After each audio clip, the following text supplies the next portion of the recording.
खुश रहें, खुश रखें। आपने संकल्प लिया ना घर जाके मुस्कुराए, ऐसा चल रहा है कि बंद हो गया?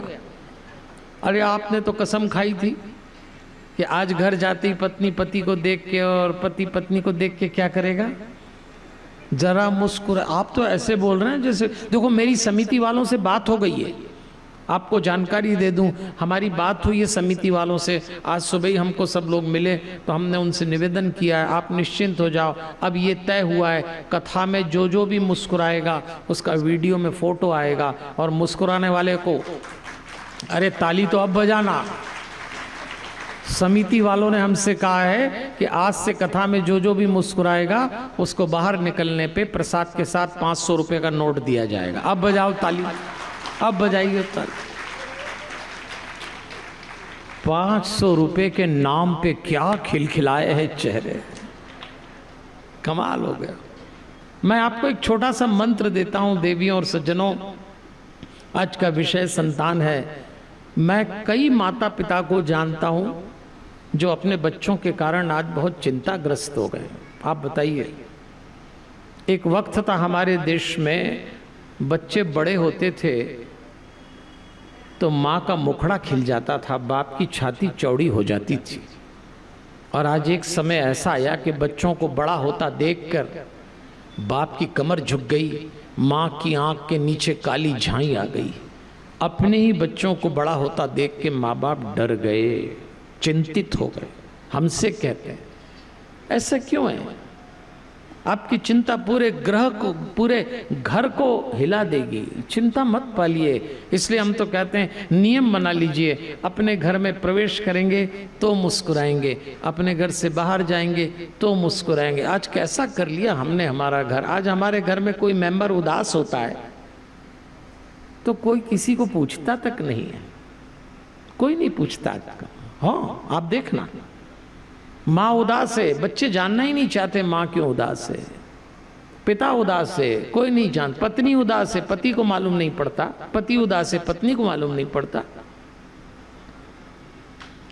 विचार करके देखना देवियों और सज्जनों, 50 साल पहले भारत के घर में यदि कोई मेंबर उदास होता तो सब पूछते थे, सब। 50 साल पहले की बात बता रहा हूं मैं आपको। 50 साल पहले यदि पत्नी उदास हो जाए तो उसका पति 5 चक्कर लगाता था 50 साल पहले, और उससे 5 बार पूछता था क्या बात है, तेरी तबीयत ठीक नहीं है, बोल मैं तेरे लिए क्या करूं, कुछ तो बोल, मुंह तो खोल। ऐसा मनाता था 50 साल पहले का पति। और आज पत्नी उदास हो जाए तो पति 5 चक्कर लगाना तो दूर, देखते ही बोलता मरो, तुम्हारा तो रोज का ही काम है, कौन मनाता फिरेगा। अब कोई नहीं मनाता। पर मैं आपसे निवेदन कर रहा हूं, आज अपने घर जाएं और कोई मेंबर उदास दिखे तो एक बार जरूर पूछना क्या बात है। हमारे घर में अगर एक भी मेंबर उदास है और यदि आप पूजा कर रहे हैं तो मैं कहता हूं पुण्य नाली में बह जाएगा। बंद करो ये ड्रामा, मंदिर जाना, पूजा करना, 2 वक्त की दिया बत्ती। अरे आपके घर में कोई उदास बैठा और आप पूजा कर रहे हैं, भगवान स्वीकार। खुश रहो, खुश रखो। देखो आपको एक मंत्र देता हूं मैं, बहुत आसान शब्दों में, वैसे तो किसी शायर का शेर है लेकिन मुझे मंत्र के जैसा लगता है तो मैं आपको भी दे रहा हूं। आज अपने घर जाएं और कोई मेंबर उदास दिखे तो उसको देख के ये मंत्र बोलना जो मैं बोल रहा हूं। तू रूठा रूठा सा लगता है, कोई तरकीब बता मनाने की। तू रूठा रूठा सा लगता है, कोई तरकीब बता मनाने की। मैं जन्नत गिरवी रख दूंगा, तू कीमत बता मुस्कुराने की, तू कीमत बता मुस्कुराने की। ऐसा तो किया जाना चाहिए। गणेश जी हमारे जीवन में आए तो अब उदासी का कोई काम नहीं। बैठ गए गणेश जी, पार्वती जी ने आलिंगन में ले लिया, अनेक प्रकार के वस्त्र दिए, उनका श्रृंगार किया है। मां ने इतना सुंदर, और हमें अपनी संतानों का श्रृंगार करना चाहिए। बाहर के संसार में उनको संघर्ष सिखाएं, यही श्रृंगार है। ध्यान देना, आज के बच्चे संघर्ष में टूट जाते हैं, जल्दी घबरा जाते हैं, और माँ बाप संघर्ष करने ही नहीं देते आजकल। संघर्ष बाहर की दुनिया का श्रृंगार है और शांति भीतर की दुनिया का श्रृंगार है। अपने बच्चों का दोनों तरह से श्रृंगार करिए, उनको सिखाइए कि बाहर के संसार में इंद्रियों का जमकर उपयोग करो और भीतर के संसार में इंद्रियों का मोड़ कर उपयोग करो। इंद्रियों को भीतर मोड़ते हैं उसका नाम मेडिटेशन है, इंद्रियों को बाहर फेंकते हैं उसका नाम एक्टिविटी, एक्शन है।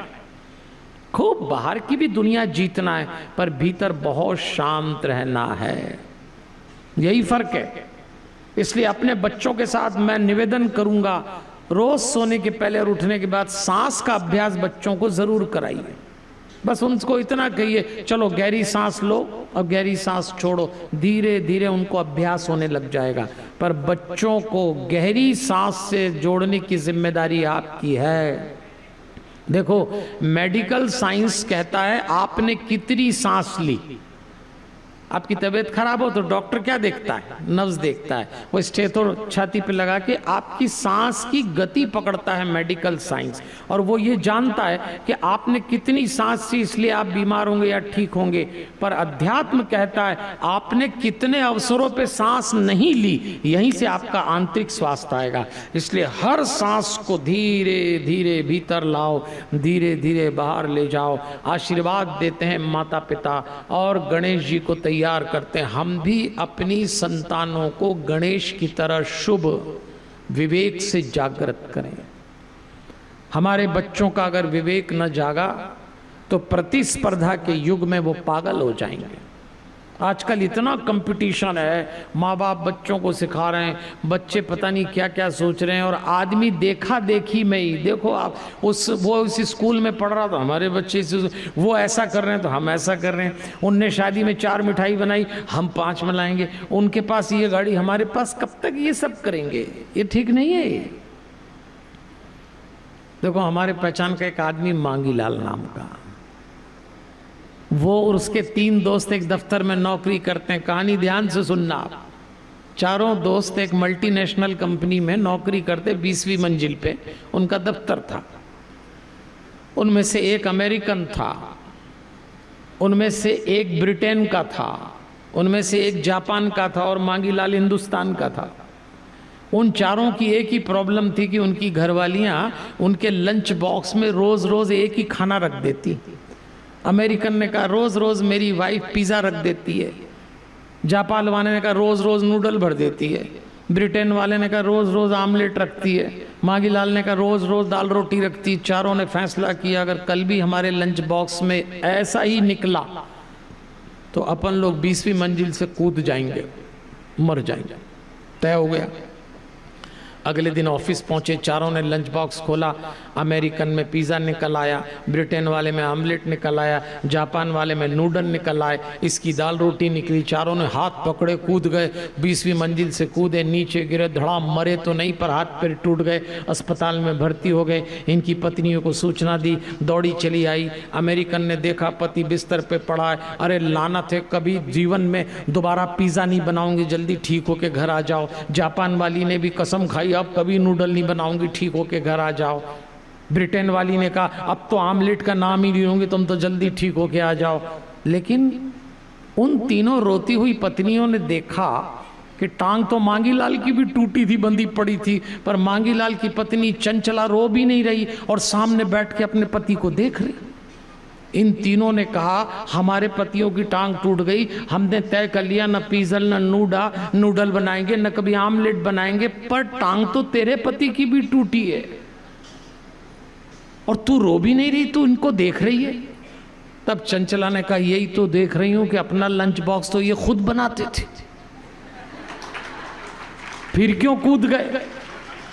तो पता लगा देखा देखी में ही कूद गए।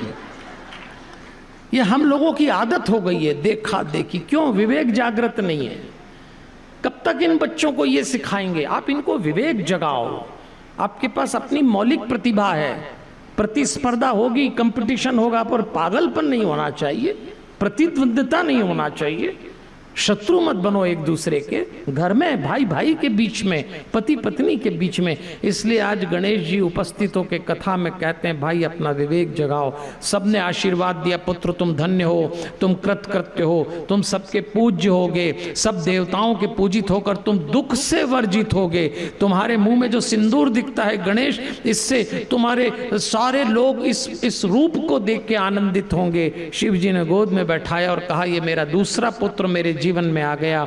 सब प्रणाम करके अपने अपने धाम चले गए। और जब देवता जा रहे थे तो गणेश जी खड़े होकर सबसे बोलते हैं आप लोग मुझे क्षमा करिएगा, मैंने अपराध किया आपके प्रति। मनुष्यों में मान ऐसा ही होता है। और ऐसे गणेश जी महाराज हम सबके जीवन में आ गए, कथा में भी आ गए। और देवियों और सज्जनों, शुभ के लिए हम गणेश जी को याद करते हैं। आज हमारे घर में कोई मांगलिक कार्य होता है तो हम क्या करते हैं? गणेश जी की स्थापना करते हैं। उनकी स्थापना करके हम विचार करते हैं हे भगवान, हे गणेश जी महाराज, हमारा कार्य निर्विघ्न संपन्न हो जाए। हमारे जीवन में कोई बाधा है आप उसको दूर करें। आप गणेश हैं, गण के ईश, जितने गण हैं आप उनका नेतृत्व कर रहे हैं। आज हमने इतना बड़ा अनुष्ठान किया, वहाँ उस मंडप में मूल पाठ चल रहा है, तो हमने गणेश जी से यही तो कहा महाराज 7 दिन खूब अच्छे से निपट जाएगा। देखो हम तो कहते हैं भगवान से मांगना भी चाहिए, ऐसा नहीं कि भगवान से नहीं मांगे, पर भगवान से एक मांगना आप कृपा बनी रहे। 7 दिन भगवान के क्या मंगल क्या पीर, एक फकीर ने लिखा है 7 दिन भगवान के क्या मंगल क्या पीर। पीर सोमवार को कहते हैं। जिस दिन सोवे देर तक तो भूखा मरे फकीर। दिन भर जिसके नाम पे मांगा किया फकीर, काश उसी से मांगता मिट जाती सब पीर। अरे भगवान के नाम पे क्या, भगवान से ही मांगो सीधे। आप दीजिए महाराज, आपकी कृपा हो जाएगी।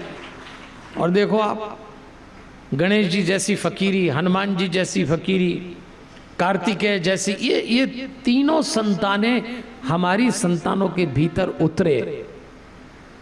फकीरी का मतलब ये नहीं होता, कई लोग ये समझते हैं फकीरी का मतलब चीज़ों को छोड़ देना। कहते हैं ना आजकल फकीरी चढ़ गई, ना ना, फकीरी का मतलब होता है चीज़ों को ठीक से पकड़ने का विवेक, इसको फकीरी कहते हैं। तो गणेश जी तो कहते हैं अपना तो कोई ठिकाना नहीं, जिस भगत ने जहाँ बैठा दिया वहीं बैठ गए। इसीलिए गणेश जी लोक देवता हैं। जितने रूप भारत में गणेश जी ने प्राप्त किए होंगे उतने शायद ही किसी को मिले।